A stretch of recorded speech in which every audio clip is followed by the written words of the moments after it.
Oh my gosh, warriors, this is a great episode. I have an expert on the show today who will help us stop wetting our pants for real. I'm so excited. She's been helping me, and I'm so excited to bring her expertise to you. Who is she? I have Dr. Kassie DeWitt on the show. She's an occupational therapist and pelvic health expert who spent nearly a decade helping women stop leaking urine and reclaim confidence in their body. She's the founder of the Occupational Pelvis and creator of Urine Good Company pod company. She's the creator of the Urine Good Company. Isn't that so great? Urine Good Company.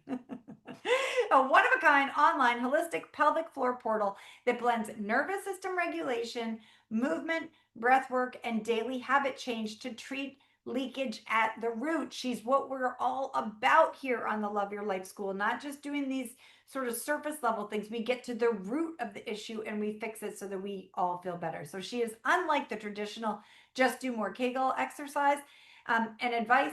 Dr. Cassie's approach recognizes that bladder issues aren't just physical, they're emotional, neurological, and deeply personal. Did you know that? We get into it today, and I am so excited because she helps us learn how to stop letting our bladder control our lives and to start healing with her science backed, shame free strategies that fit real life. Add to that, we just connected at such a deep level. She is a mom of four, a beach lover, devoted wife, passionate about redefining pelvic health as an essential part of women's mental, physical, and emotional well being. You are just going to love this, and you're going to love her story too, which she starts with in the beginning. And so get ready, arms wide open to welcome this amazing human onto our show.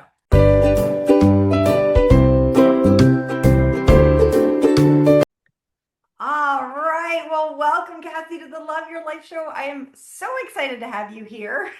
Thank I you. am so excited to be here. We're having a great Absolutely. conversation. I'm just like, Yeah. oh my gosh, I have to bring this to the warriors. So, you have done the bio. My listeners have heard sort of the official of who you are. Can you give me just a brief, explanation as to why you're doing how you got into this line of work? Yeah. Because I peed in my pants. It There you was really go. like a really simple transition for me. I had terrible, terrible urine leakage at the age of 16 and diagnosed with a bladder and rectal prolapse by the age of 19, pelvic pain, pain with intercourse, nighttime wakings, urgency, frequency, did all the things, like we did it, everything, surgery, medication, was diagnosed with overactive bladder, was told to do Kegel after Kegel after Kegel. I kind of got to the point where it was like, okay, I don't even know what I'm squeezing anymore. Everything's Just squeeze worse, everything. Yeah. So, had surgery, was put in menopause at the age of 23, had pretty significant endometriosis, too. So it was just like a storm, Yeah. right, of everything. Went to 7 different OBGYNs and primary care physicians. God bless them. They led me in the horrific wrong path Mm. for years upon years until I met my OB, who was a man. I always get that question. Was it a man or a woman? It was a man who said, you don't need me, you need pelvic floor rehab. And Mm. so once I got into pelvic floor rehab, I was like, this is only natural. I Mm. have to help others do this. So that's how I, I mean, that's very much, amazing. Yeah. yeah, very I'm much so led glad. into this space. Pardon? Very much led into this space of where I don't even know what else I could do in life, Mm. as passionate as I am about this. I mean, I had heard before, I had heard you on another podcast, and I had heard you share that, but I guess just hearing it like in person as we are on Zoom. Yeah. But this, it's like, oh my gosh, just to be picturing a 16-year-old having the issues you were having, and then going to all of these different doctors and specialists and having the exams and then getting into menopause at 23. I mean, yeah, I'm just like, I want to give you a hug because that is Right. massive. And I'm so glad that you're now speaking to this and helping all of us because there's so much shame and embarrassment around these issues. Like I love how you start and you're just like, I peed in my pants. Like we sort of joke about it, but Yeah. it really is something that I think a lot of my listeners feel very alone and Mhm. that they had better suck it up because it's only going to get worse. Like, what do you have to say to that woman? Yeah. So, I mean, I remember when I was going through it so significantly, and I was told by more than one physician, and this is no hate on physicians. I absolutely love my care team now. But I was led in the wrong direction for so many years, just honestly, because they're not equipped to educate on pelvic floor rehabilitation because they're not trained in it, right? So, and so I always say, if you think I know so much about the pelvic floor, I have treated thousands of men and women, and but I still am not the person you would want to deliver your baby, right? So it's really important to go to a specialist who that's what they do, right? Yeah. Even though I know so much about the pelvic floor, so much about the pelvic organs, I am not the one to deliver the baby, right? So I think with, you know, the years I went through the things and I was doing everything I was supposed to do per the prescriptions I was given from physicians, and it was just getting worse. There's a mental component to this, right? Like my body's failing. What is wrong with me? Is it ever going to get better? All of these different things. And when I remember looking at I think it was my first OBGYN, and she was like, this is just what happens to women. Yeah. You're just getting a really good workout in. You're just a little bit ahead of the game because I leaked a lot when I ran. And this was going to happen no matter what. Once you have babies anyway, you're getting a head start. And I just thought, wow, is You're this getting true? a head start. Yeah, I'm getting a head start on this. Yeah, so I think the mental side of that, hearing that about your body, and in my little, 16, 17, 18, 19-year-old brain, I'm thinking, so I was potty trained for like, I don't know, 11 years. Right. That's What is it. that? That's all Is I that got. normal? And I thought, oh, why'd my mom even waste her time doing that? Yeah. So I think it's just really important for women. And I was talking to one of my best girlfriends the other day, and she said, I'm too young. She's 43. I'm too young to do this. What is happening? And I said, this is what I think happens is in our minds, we say we're too young. But so many of my patients, because the majority of my patients, clients, students, I started treating, they're above the age of 55. Hmm. So I got into the career. I was like, I'm going to do sports and postpartum. And that's not who chose me. And I'm so glad that's not who chose me. The women who chose me were my more experienced 55 and above group, and I love them. And I said, I think, there are a few women that didn't start until their 50s or 60s or even 70s, but so many women start in their 20s. We Hmm. just don't talk about it.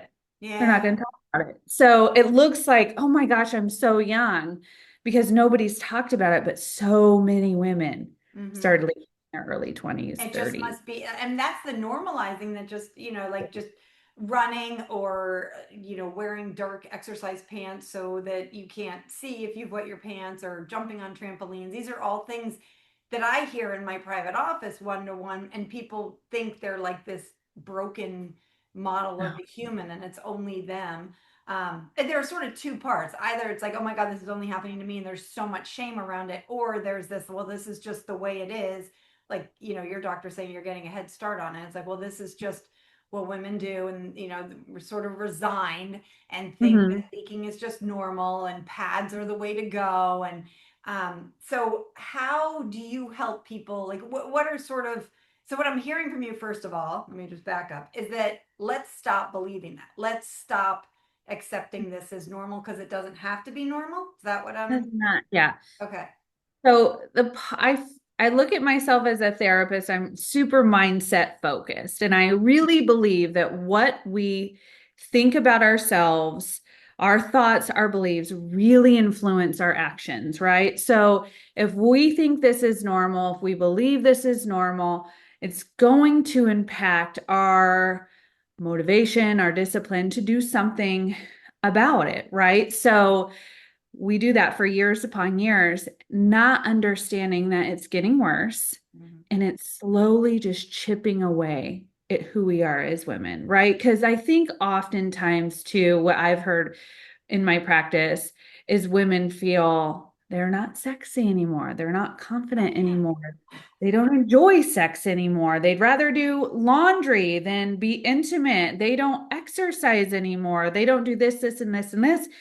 But it was so much of who they were for so many years. Mm, And so this little itty bitty like drip of urine that's no big deal and it's normal. And I had kids turns into I'm no longer exercising. I'm not intimate. I'm not orgasming. I'm not doing all these different things. And that was mm, so much of who I am. So mm. I think, the loss of who we are sometimes is the saddest part of me seeing my students. Not Well, and just, I like what you're saying is just like one small thing. It's like it starts with one drip of urine, and then if we're just sucking it up, it's like suck it up, buttercup, and this is just what it is. It just to notice how that then gets so much bigger in our lives with, maybe we don't want to pee in the exercise class, so then we stop going to the exercise class, or we're afraid to pee during sex, so we stop, we are mm, having this negativity around sex, or we're yeah, all these different pieces. So I right. really appreciate that, and just knowing that that what are you saying, that we don't have to leak, that we this Don't have to leak. No. that's And what I I think, want to hear. I'm like, yeah, preach we it, do say it not again in have the to leak, girls. back Okay. Mine never started with a drip. At least I don't think it was like a full faucet. I just served a volleyball one night. My high school volleyball game, full bladder empty. Oh, you poor thing. Right, yeah. Oh, And then I was kind of deemed that like sweaty girl oh because we yeah. were maroon Oh yeah, it'd be bike. like that sweat. Yes, it is. Like, could you, yeah. I'm like, could I have a worse color to wear than maroon? I mean, you could see everything. Ew. So that's when I started this. If you follow me, I try to use humor so much. Like, we got to be funny about it because if I wasn't funny in that moment, I would have become so depressed, so isolated, all the things. So, absolutely do not have to leak urine. We're also oftentimes presented with two options: medication and surgical intervention. I Mhm. love both of those options when the time is right or if necessary, but absolutely is not what research indicates as a first line of defense for urinary leakage, urinary urgency, nighttime wakings, all the things that really impact our quality of life. We don't have to, and you have to remember where you're getting that advice from: the people who are trained in medicine and surgical intervention. So if you Mhm. go to a board certified pelvic floor therapist, she's going to say, you know what, if she's good, she's going to say, because they're in every, Mhm. there's ones that aren't great in every profession, right? So she's going to look at you as a human, Mm. right? Not just as muscle structures, not just as nutrition, hydration, not just as mindset, but an entire human, and take all those pieces and put them together in this beautiful pie and teach you how to get it all under control. Mhm. Very actually simple. And my girlfriend, I was talking the other day, she was like, this is so stupid and simple. I'm like, I know, I have a Mm. doctorate degree to teach people how to breathe. It's so Yeah. great. So nice. Yeah. Yeah. Okay, so what would you say, like, what are the first starts for the woman who's just feeling like, oh my gosh, yes, Susie and Yeah. Kassie? So let's talk about pelvic floor dysfunction as just a whole, so I can describe Mhm. to some of your listeners, because I think when we think of normalcy, we don't even know what that means. So urinating 5 to 7 times in a 24-hour period, perfect. No more than one nighttime waking. Mm. I'm a huge advocate for women's sleep, especially once we get perimenopause, Oh yeah. menopause. Yeah. So I don't want you waking up at all at night. I would rather you get all the rest you can. Also, getting up in the middle of the night is super dangerous. 68% of falls happen in the bathroom. There's no reason we need to be up in the middle of the night urinating. So 5 to 7 times in a 24-hour period, no more than one nighttime waking. And then what I always teach to my students is emptying a full bladder. And the purpose of that is getting rid of these habits that are so yucky that our poor mom taught us unintentionally. Mhm. And it kind of wreaked havoc on our bladder. So I'm not just an exercise girl. I love it. It's part of the pie, but it's not the whole thing. So really having healthy habits, like no peeing just in case, no pushing your urine out. When you employ these little itty bitty tweaks, like those two habits right there, huge difference. So often people are like, I don't trust my bladder, especially if you've leaked before. You're like, I do Mhm. not trust her. And so learning to not only for you to trust her, but the bladder to also trust that you are going to support and care for it the way uh, it wants you to. Really important. So the bladder has a specific way of wanting to function, hydrate really well, Mhm. appropriately. Bladder fills up. Bladder sends a signal to the brain. Brain says, okay, let's go to the bathroom. We sit down on the toilet. Pelvic floor gets out of the way. This is a lot of times where some of this cloudiness comes in where, I just made a post the other day where a urologist told a mom to do Kegels on the toilet, have their 4-year-old do Kegels on the toilet.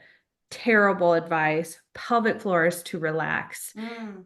Bladder contracts, urine comes out. We're on to the next thing. Mm. That is the natural healthy bladder mechanism. So the first thing I always teach my students in my pelvic floor portal is anatomy, normalcy, and dysfunction. So, and how that all operates, because once you know that, then you can be like, I just peed 30 minutes ago. Why do I need to go again? And you can start analyzing that data without judgment and say, well, I had 3 cups of coffee. Yeah. Okay, that's Mhm. going to. So learning how the bladder functions, really healthy habits. My top 5 habits are no peeing just in case. This is something we're taught as little kids, right? Go Yeah. potty just in case, just try, no big deal. Like you might as well try. Um, that can cause your bladder to over contract. That causes inflammation. I'm Mhm. also a mom to 4 babies. I get it. Mhm. And treating now people all over the world that I was so naive about. Not everybody has nice toilets they can use whenever they want to use them, right? So Right. there are circumstances where peeing just in case is, you have to. But if you're running to Target and you'll be home in an hour, there's no reason to pee just in case. Or Mhm. if you're going on a 45-minute walk, we don't need to pee just in case. So it also is really disruptive to the bladder and brain communication. So the bladder is like, oh, we're not full, but okay, she wants us to go now. Okay, I have that marked. And so the next time the bladder gets to that level, it's going to send a signal to the brain, and the brain's going to be like, what? And you're Yeah. going to sit down and you're going to feel like you really have to pee, and you're going to pee for 4 seconds, and you're going to be like, dang it, that's not a full Mm. bladder. So now we have this Okay, so urgency. not stop peeing just in case. Uh, Stop peeing just in yeah. case. Stop pushing urine out. So a lot of my women Oh who my gosh. who have urinary retention, or just women are always in a Always hurry. in a hurry. I'm always like, I'll pee real quick. Like I Yeah, literally say that, like I've said that like 40, just 100 times in my life. I'm Pee just real gonna pee quick. real quick, Or and like it's you're like, in the public bathroom and you're like, okay, I'll go first, but like I'll hurry. Like we're just yeah, so no, polite, but it's like we let are me out. we are we are in such a hurry. Like I even just with tell people, that. I'm like, Stop it. Mm-hmm. calm your nervous system. Your nervous system plays such a significant role in how your bladder functions. And if you think about this, your nervous system plays such a significant role in how your entire body functions: Mm-hmm. brain, heart, lungs, everything. So when you're constantly rushing, your nervous system is lit up like a forest fire and you're just dumping gasoline on it. And that's why people are like, oh, when I have to go to the bathroom, I have to get there like now. And I'm like, Mm-hmm. that's just your nervous system not knowing if you're being chased by a bear or if you just need to go to the bathroom because you had 2 cups of coffee, right? Mm-hmm.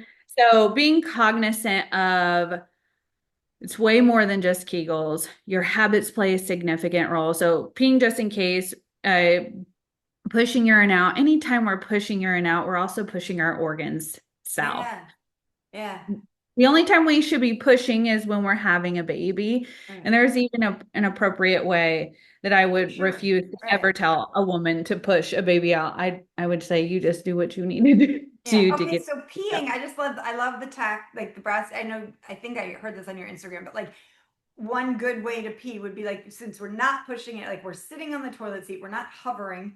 We're sitting, I No didn't realize that. I thought hovering was, but you said no hovering. So we're sitting hovering. on the seat and then put like leaning like with our forearms on our knees, like leaning, Yeah. sort of letting it just come out.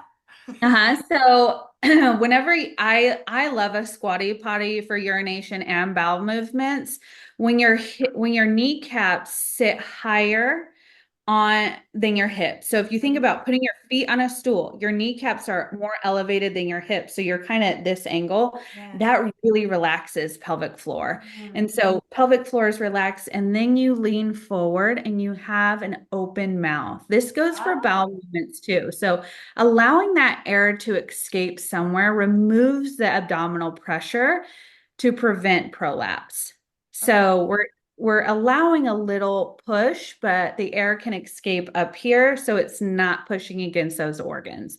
And so when you lean forward, urine just comes out a little bit easier. So my women who have urine retention, meaning they can't initiate the flow of urine very easily for whatever reason, that's how I would start teaching them how to do that. And it Okay. takes practice. When you've Yeah. peed a certain way for 50 Right. years, it Oh, like takes I feel like practice, girls. the habitual like to pee real quick for me is something like since I've started listening to you, I'm like, okay, that is, I'm like, slow down. And I'm just like all my warrior listeners out there too. We can do like, I just love, we can like pair different things because it's like, yes, we might be in a rush, but think about it. Okay, let's not rush. You can get your like your, one breath of meditation done on the toilet too. So you're like Yeah. calming the nervous system down there in Yeah. the bathroom. It's like a Oh, win-win. yeah.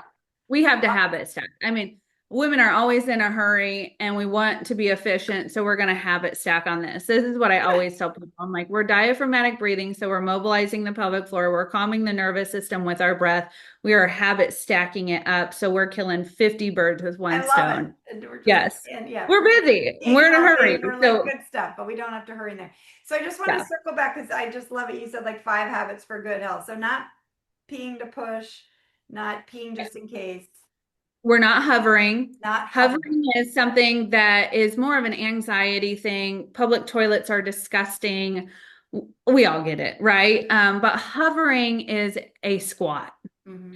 So, when you're in a squat position, one of the five functions of the pelvic floor is to hold our organs inside. So, pelvic floor is contracted when you are in a hover position. And so, when you think about again what I told you earlier, is pelvic floor needs to get out of the way and completely relaxed. Hmm. So, bladder can contract. So, hovering you're more susceptible to UTIs or pelvic organ prolapse, not fully emptying.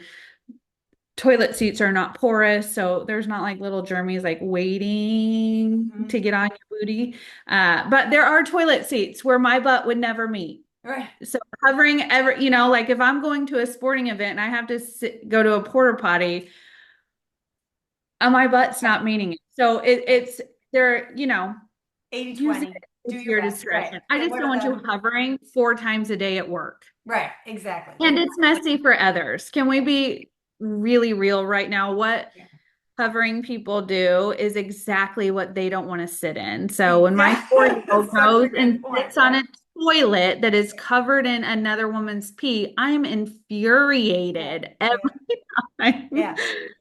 Yeah. All right. So we have three. What are the other two? Okay, so we're not pushing to pee, we're not hovering, we're not peeing just in case. What are my other two? I talk about them so often. How can I I know. I um feel like put you on the spot. forget? I have a whole PDF on it and it's what I built my business on, but it's 5 o'clock at night here. Let me think Like, about it. Okay, so peeing just in case, no pushing to pee. We're not rushing to the toilet's a big one. So us like always in a constant hurry. If you think about emptying a full bladder, it's only 10 seconds. Now, if you're hydrating well and using electrolytes and doing it appropriately, you're most likely going to pee longer than 10 seconds, but that's really all a full bladder is 10 seconds. So when you tell yourself like I don't need to rush. I don't need to rush in the toilet and I don't need to rush there. mm, I'm going to calm my nervous system. There's not a lot of time that we should be spending on the toilet hmm. or getting to the toilet. And when you're rushing to the toilet again, you're like dumping that gasoline on a lit fire. You're just Yeah. telling your nervous system that it's absolutely panic time and the bladder is going to start contracting because the nervous system is saying, we're in trouble, Hmm. empty. You need to be Yeah. faster and lighter. So bladder starts contracting. That's why so often we're rushing to the toilet and we're in the bathroom leaking Hmm. Yeah, I because our want bladder listeners to already hear started that because contracting. listeners of the show, like they're well aware of like our, pay attention to your thoughts, and they may not have linked, what you're saying here, our thoughts creating like some of what's happening. And I've been noticing this more now. I think somewhere you said like pay attention to your bladder triggers, and I've been aware like sometimes when I put on my walking shoes, I'll suddenly feel like I have to pee, but that's just because I've programmed myself that, oh my God, you better pee just in case. Yeah. And so I'm Yeah. noticing, and I'm just talking back to my brain, which is what we do on this show. Like, we don't have to listen to every dumb thought our brain hands us. So just pay attention, or even walking to the bathroom, what I'm hearing with this habit is like just telling yourself, like calming yourself down with your thoughts. I have time. I'll make it. I can do this. Maybe say something nice, like my bladder's strong, my pelvic floor is strong, like all of that, just shifting what we're telling ourselves instead of that, like, yeah, you got it wrong. Oh my God, this is awful type shit. Yeah. Yeah. I mean, we're planning for worst case scenario. Mhm. And, that, especially if that's happened, and you said it perfectly, you train your bladder to behave a certain way. I always refer to the bladder as a toddler. So Mm. if the toddler is throwing this huge tantrum, it's not the time to absolutely panic yourself and freak out too, right? You're the sounding board. So this isn't a a where you're gonna hold it and we've got 10 minutes and you're gonna do it because it's like, hey, I hear you. I respect that. I support you. We are going to go to the toilet, but we both need to calm down right now and we'll walk to the toilet confidently and calmly. And calmly. And when you just change that, then your bladder is like, oh, okay. And your nervous Well, system, yeah. oh my God, okay. I thought we were being chased by a bear. Yeah. So It's when I like, started listening to some of your podcasts, I was like, oh, we align so well yeah. because it's so important to have compassion and have such positive conversations with yourself. I know when I was pregnant this last time, I'm 41, my body fared a little bit differently and I gained a little bit more weight. And I would look in the mirror every night and be like, instant thought of, oh my gosh, what have you done to your body? And then Oh. instantly I shifted it and I was like, look at how strong your lungs are. Mhm. Look at how strong your joint systems are. And just paying attention to the systems and talking so compassionately to them, game changer. Yeah, and I'm not sure people have ever talked kindly to their bladder or their pelvic floor. So I think Yeah. that would be a great place to start. I love how you take sort of the whole holistic picture of this and not just the like do your Kegels at, traffic lights or whatever. Yeah. And can you tell us a little bit about some of the foods or what we might be doing that are working against us? Like, Yeah. So one, you said figuring out your triggers. So often, like if you have interstitial cystitis, which is bladder pain, sensitive bladder, for years they said, just look at your food, just look at your food, just look at your food. And they weren't treating the entire human. And mm, so nutrition is absolutely a part of it. And figuring out, okay, when I eat this, I feel this mhm, wherever it is in your body. And people were not connecting it to their bladder other than bladder pain. mm, Well, the bladder can act like a toddler in any way it wants to. And so, nutrition and hydration is something that I was really limited in the clinic that I could talk about because it's out of my scope of practice, even though I have so much education and how yeah, it interferes or interacts with the bladder. So, so for nutrition, making sure that you pay attention to the food and the drink that you're eating and how it makes your bladder feel. So, most researched areas of inflammation causing liquids, for instance, carbonation, caffeine, alcohol, mhm, right? So, those three things really important to pay attention, but also artificial sweeteners, gluten, dairy. Like if someone's not getting better, we go down a deep dive into, okay, what's your gluten intake look like? What's your dairy intake look like? I had a 26-year-old male who wet the bed his whole life, been through so Mhm. much trauma with urologists and nobody could find the issue at all. And he couldn't live life. Like he wasn't Yeah, dating, right. didn't My have God. children, he wasn't going out. I asked him one question, what's your drink of choice? And he said, whole milk. And I was like, good gracious, yuck. I used to Stop. drink that younger, but no, thank you now. And I said, how much are you drinking? He said, 3 to 4 gallons a week. I said, Wow. stop it. Yeah. Within a week, he had one accident. A man Oh, who wow. had Yeah. accidents his entire life, one accident in a week. He came back to me in 3 years, married with 2 babies. Oh, yay. Yeah. Just by Yes. switching. I'm also the therapist that is like a poop and get off the pot, Yeah. which is perfect for what I teach. But he also smoked and he drank beer. And I'm like, listen, you Right. got You're to give it up inflaming because your it's, system. So, of course, it's going to yeah. show up down the line. Yeah. So you got to pay attention to what you're putting in your body. The other side of that is the hydration point, right? So we want to be healthy. We're all getting into like our healthiest era. And so we think drink so much water. And I love that thought, but there's a way to train your bladder before you waterboard it, right? So learning if you drink 20 ounces of water, we're not going to 100 ounces the next day and thinking we're not going to live in the bathroom, right? We're going to create urgency, frequency, and leakage. So going up really slowly, really nice way to teach your bladder to hold that amount of fluid. Because so often we'll say, I go often because I drink a lot of water, or I have to pee because I drink a lot of water. And I said, no, our bodies are supposed to drink a lot of water. I drink a ton of water and I can still go every 2 to 4 hours. Yeah, so I think so. I'm hearing so many things. So one, caffeine, carbonation, alcohol, artificial sweeteners to be looked. Those are not bladder friends. So to be looking at those. Not bladder friends. Hydration.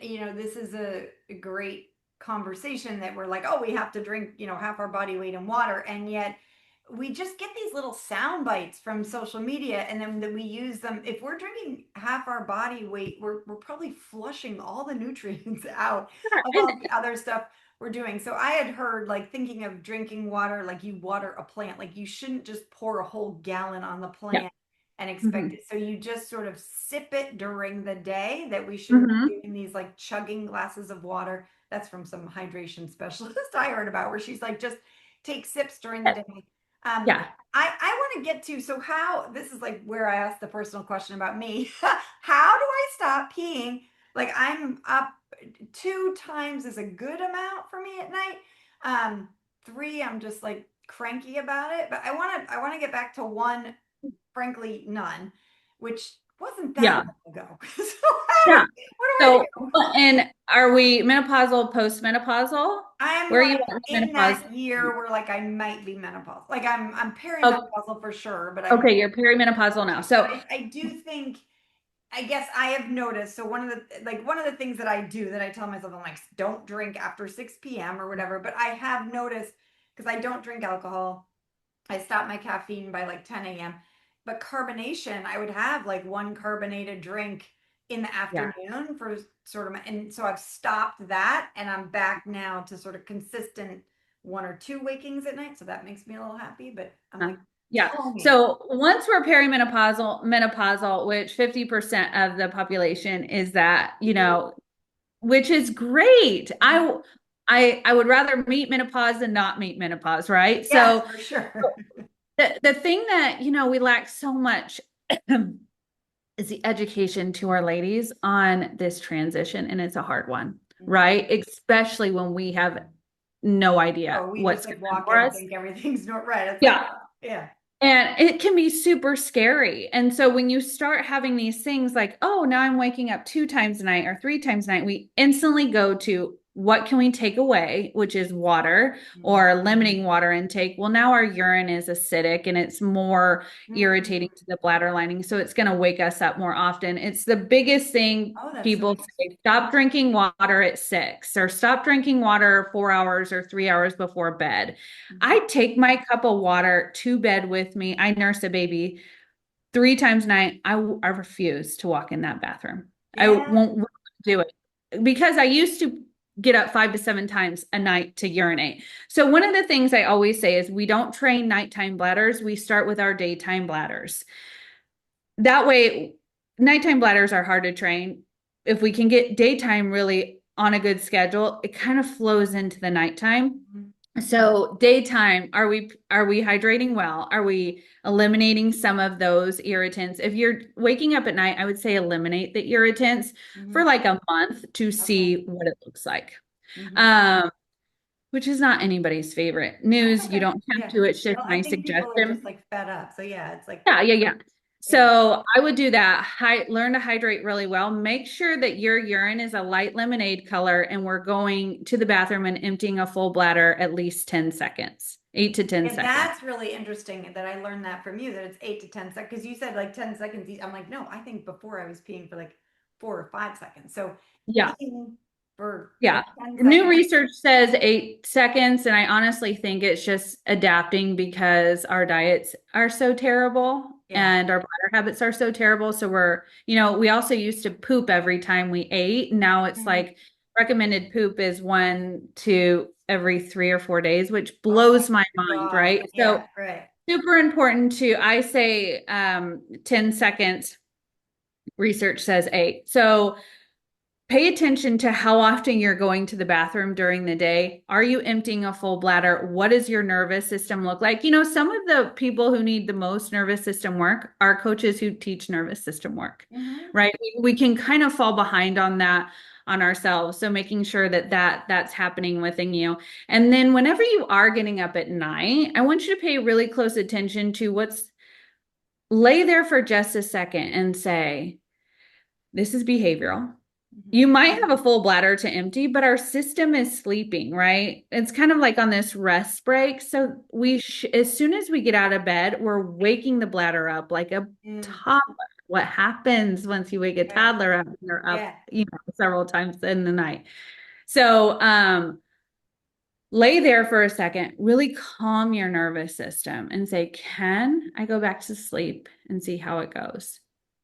And you either can or you can't, but you get up and you walk calmly to the bathroom. It's just another trigger that we are training ourselves through. Okay. So, on that first time, I always say peeing just in case is fine 3 different times. Right after sex, no matter what, you're always peeing just in case.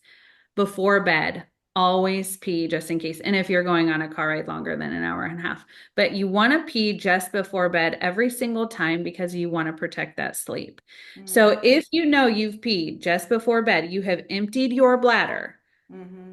Is your bladder really full? And just that analysis of data can be really helpful. You're not judging. You might have a full bladder, but can you calm the nervous system enough to get a little bit more sleep? And Mm. you just practice that every single night until you no longer wake up. I'm not kidding. I used to wake up 5 to 7 times a night and woke up almost every 45 minutes. Yeah. Yeah. No, And now I refuse it. Now there are people like my husband, he's like, if I know there could be pee in there, I'm not chancing it. I gotta go. okay. And Well, I'm thinking of ah, my husband who has his water bottle and he drinks, like every time I wake up, he takes a sip of water. He doesn't get up to pee. He doesn't get up to pee at all. And I'm like, no, no, I'm what? the And same I way. like I drink so bladder much empty. water Right. at night. Oh no, I I drink like a stop whole at six. standing I at take night. like the smallest sip for like my, magnesium supplement. I'm just like, okay, so I'm gonna watch it because I also just heard you say that if I'm not drinking water, then my like at night, your urine can get more concentrated and acidic. So, and Yeah. I think also what I'm hearing, and I want listeners to hear, is really focusing on the daytime training and Mhm. what are our triggers, and to just take some deep breaths when we're feeling that, like, that urgency to pee. Take some deep. Is this really, do I really need to pee? Or is this just because I'm putting my shoes on before a walk, or because I'm grabbing my handbag before I go get in the car, or and to take a breath. And then also just positive mindset to speak kindly to our bladder. Like, you've got, Kindly. it's okay. Zero judgment. We're not judging her, right? And in the Yeah. beginning, when you start to analyze your data and you're collecting this data, you're going to be like, I don't know if I have to pee or not pee, or if it's urgency, if it's my front door, is it coffee? What is it? So then that's why you never hold your urine. Mm. One, you get a UTI, that's terrible. Two, the communication between the brain and the bladder needs to be really coherent, right? So walking to the bathroom calmly, and then you collect the data. I felt like I really needed to go, but I only went 4 seconds. Why? My urine is concentrated, it's a deep yellow. Okay, I need to hydrate. Now you have information and you can make a different assumption next time, or go through that whole process again, and you're just learning, right? Mhm. So I think it's really important not to judge, not to say anything yucky about yourself, Yeah, speaking or of, that's a big one I'm going to shift. collect your data. And with Yeah. each, the more information you have about your body and yourself, the better it gets. And you just know it doesn't happen overnight. It took me 2 years Hmm. at 22 years old, where everything I feel like at 22, I was like, oh, I was so muscular and I was this and I was that. I had no kids. And it still took me 2 years. So really Yeah. important. I just, before I leave, I just want to give before, to the listeners a quick plug for vaginal estrogen, which you put in like Monistat 7, and that is something that I started, and because that's, it's like sunblock for our vulva, and you put it inside of you, so it's vaginal canal and all of that, but it is, I have noticed less urgency to pee, and that is one of the significant things. But it really is there's no cancer risk. It is pretty easy, twice a week. You just put it Oh in, yeah, and it is just, beautiful. it's keeping the estrogen there and keeping our I'm tissues. so, can we chat about this for just a Yeah. second? Because I find it so important. And I was going to bring it up a second ago, and I forgot. So vaginal estrogen in perimenopause, she's up, she's down. She's like, I call her the party girl. Like, she is a psychopath, super It's fun. And we have progesterone, which is her like really cool friend who's like, calm down, you know? it's And okay. progesterone is like, I'm so tired of your crap for the last forever many years I've been handling you. I'm out the door. And so progesterone kind of leaves. That's your calming one. And your estrogen is, she's just all over the roller coaster. Perimenopause, so often I think, can be tougher than menopause, right? Yeah, So for you never sure. know who's going to show up that month. So with estrogen leaving in menopause, it is really important to change the mindset as we just have to suffer. This is just this natural thing. No, no, no, no. And there was one study that came out so many years ago that scared the death out of women, saying they're going to get cancer if they use estrogen. My mother-in-law is one of them. She's like, oh, no, no, no. I'm like, Oh, oh the my God, whole it's such a generation. Yeah, no, terrible the study, listeners are well you aware. know? That study is Yeah. wrong. So It doesn't cause breast cancer. does not. Right, And yeah. vaginal estrogen stays right there, Right. right? Vaginal So estrogen is not the same thing. Right. I think that's super right. important. So, not a systemic hormone. And if you are, estrogen's like our plumping agent. She is going to bring so much kind of girth to the vaginal lips, to the muscles, all of the things so we can improve strength down there. That's the other thing with nutrition. If we're building muscle, you have to eat to build muscle. Hmm. Same thing, in the vaginal and the pelvic floor. So estrogen is such a great way to enjoy intimacy, to not leak, to not have urgency, to not have pain.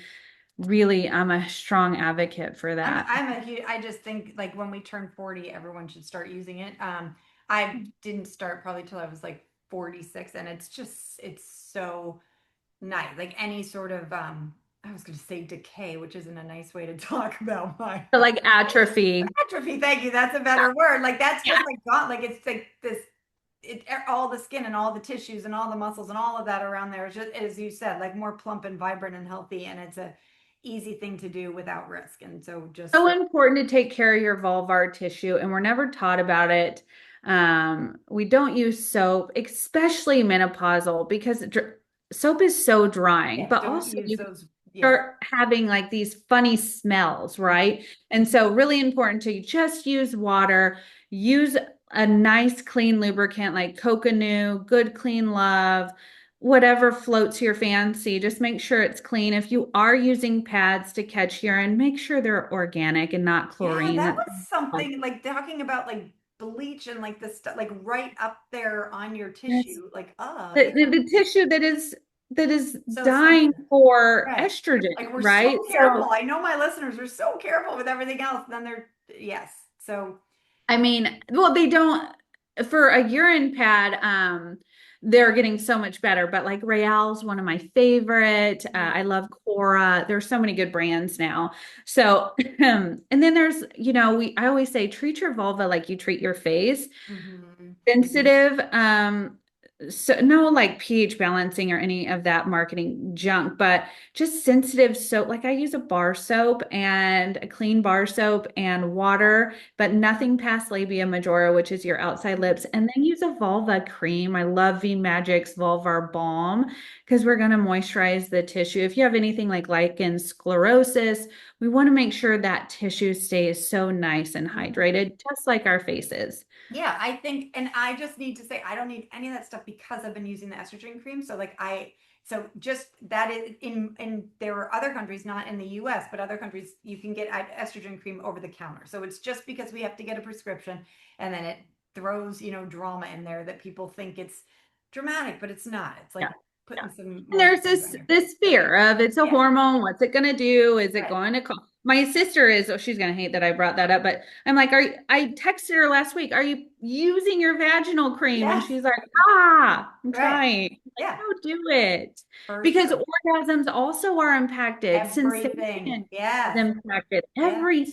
So just use your estrogen Makes it cream. feel better. Yes. Yeah. Wonderful. Well, I'm so glad. We're going to stop pushing to pee. We're going to stop hovering. We're going to not pee. Yes. We're going to pee just in Just case. in case. We're Yes. all gonna just like we're Learned gonna do so much exercises today. that Yeah. work.